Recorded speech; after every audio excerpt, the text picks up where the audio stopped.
నిన్ను గాయపరిచిన వారు అందరూ కూడా సిగ్గుపడి వారు నీ ఎదుట తల వంచి నిలిచేటువంటి ఒక రోజు ఉంటుంది.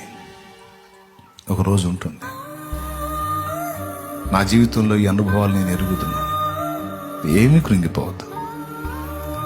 నిన్ను ఏం చేయ నిశ్చయించున్నాడో, నీకే కృప దాచిపెట్టాడో, నిన్ను అనవసరంగా చేయలేదు కదా. నిన్ను ప్రేమించే బంగారు తండ్రి నీ కోసం ఎంత సిద్ధపరిచాడో, ఎంత బంగారు భవిష్యత్తు నీ కోసం దాచిపెట్టాడో, ఏమి ఇవ్వబోతున్నాడో, నిన్నేం చేయబోతున్నాడో, నీ కన్నీరు ఎలా తొడవబోతున్నాడో, నీకేం మెట్టి ఇవ్వబోతున్నాడో, ఆ ఇచ్చిన నాడు నువ్వు అక్కడికి చేరి నీ గతాన్ని దలుచుకుని ఆనందంతో ఏడుస్తావు. ఈరోజు బాధతో ఏడుస్తున్నావు, ఆనాడు ఆనందంతో ఏడుస్తావు.